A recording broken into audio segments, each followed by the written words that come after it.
नमस्कार फ्रेंड्स, हमारे चैनल सरल ज्ञान में आपका हार्दिक स्वागत है। अगर आपने लोन ले रखा है और ईएमआई समय पर नहीं भर पा रहे हैं तो ये खबर आपके लिए है। दरअसल आज हम आपको अपनी इस खबर में समय पर ईएमआई न भर पाने की वजह के कारण चिंतित है, तो कुछ ऐसी बातें बताने जा रहे हैं जिन्हें जान लेने के बाद आप टेंशन फ्री रह सकते हैं। लोन चाहे घर के लिए हो, कार या फिर किसी भी तरह का ईएमआई तय तारीख पर जमा करना जरूरी है। लेकिन कई बार ऐसा भी हो जाता है कि हम ईएमआई भरने से चूक जाते हैं। वजह कोई भी हो, खामियाजा एक ही होता है, पेनाल्टी। सरकारी बैंक जहां एक किस्त पर 500 रुपए तक की पेनाल्टी लगाते हैं, वहीं निजी बैंकों में ये राशि 1000 रुपए तक भी हो सकती है। लोन कुछ महीनों के लिए नहीं होता, यह एक लंबी प्रक्रिया है। ऐसे में बिजनेस हो या निजी क्षेत्र में नौकरी, कई बार आर्थिक दिक्कतों का सामना करना पड़ जाता है। अगर आप भी इस तरह की किसी दिक्कत में हैं, तो कुछ जरूरी कदम आपको उठाने चाहिए। पहली किस्त बाउंस होते ही लोन देने वाले बैंक में जाएं और मैनेजर से बात करें।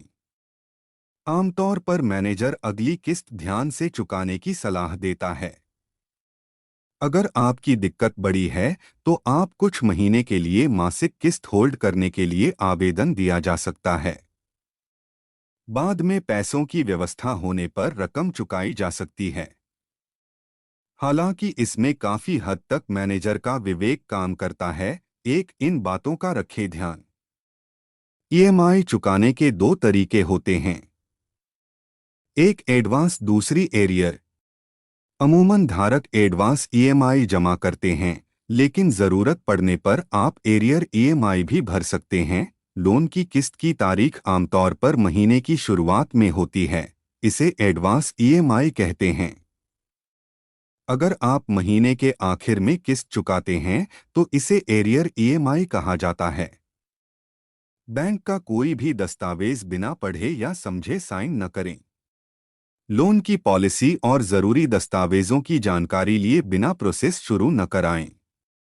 अगर आपने घर के लिए लोन लिया है, बिल्डर ने मकान समय पर नहीं दिया, तो भी बैंक को आपको लोन चुकाना ही पड़ेगा। लोन के लिए किसी का गारंटर सोच समझकर बने। किसी का गारंटर बनने के बाद आप पर भी उस लोन को चुकाने की जिम्मेदारी होती है। ईसीएस फॉर्म पर साइन करने से पहले जांच लें कि ट्रांसफर कब शुरू होना है और कितनी किस्तें जानी हैं। बैंक को दिए गए चेक पर अपने हस्ताक्षर की जांच कर लें। साइन न होने, नहीं मिलने और चेक वापस होने की पेनाल्टी भी धारक की होती है। बिल्डर से मकान का सौदा किया है तो लोन लेने से पहले बिल्डर के जमीन के दस्तावेज जरूर देखें। कोई कमी होने पर बैंक बीच में ही लोन बंद कर सकता है और जितनी रकम बैंक ने दे दी है उसका भुगतान आपको करना होगा। अगर आपको लोन नहीं चुकाने या मासिक किस्त बाउंस होने को लेकर बैंक से कोई नोटिस मिला है तो परेशान न हो। कई बार ऐसा होता है कि बैंक अधिकारी आपकी नीयत समझना चाहते हैं। अगर आप किसी वास्तविक दिक्कत की वजह से लोन की मासिक किस्त नहीं चुका पाएं तो बैंक से नोटिस मिलने के बाद आपके पास लोन चुकाने के लिए आपके पास 60 दिन का समय होता है। अगर इस अवधि के अंदर भी आप लोन नहीं चुकाते तो बैंक आपको एक नया नोटिस भेजेगा। इस फाइनल नोटिस की समय सीमा 30 दिन की होगी। इसके बाद भी अगर आप लोन नहीं चुकाते तो बैंक आपके ऊपर सरफेसी एक्ट के तहत प्रॉपर्टी की नीलामी की प्रक्रिया शुरू कर सकता है। बैंक से लोन नहीं चुकाने का नोटिस मिलने पर आप अधिकारी से मिलकर इसके बारे में पूछ सकते हैं और आपत्ति जता सकते हैं।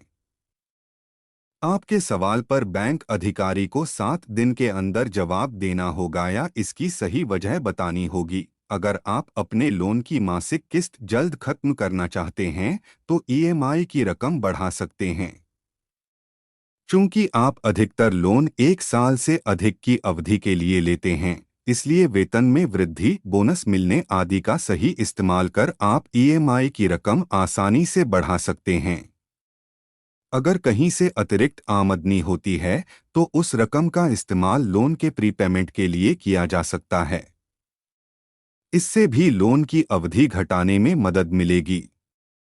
होम लोन जैसे बड़े लोन के मामले में शुरुआती सालों में प्रीपेमेंट आपको लोन की अवधि काफी ज्यादा कम कर देता है। लोन में प्रीपेमेंट से या तो उस कर्ज की अवधि घटा सकते हैं या उसकी ईएमआई की रकम कम कर सकते हैं। अगर लोन की ब्याज दर अधिक है और दूसरा बैंक कम ब्याज पर लोन दे सकता है, तो लोन की रिफाइनेंसिंग भी कराई जा सकती है। हालांकि इसके लिए लोन को चुकाने की आदत, क्रेडिट हिस्ट्री बेहतर होनी चाहिए। होम लोन जैसी लंबी अवधि के लोन पर ब्याज दरों में मामूली अंतर भी लाखों रुपए की बचत करने में सक्षम है।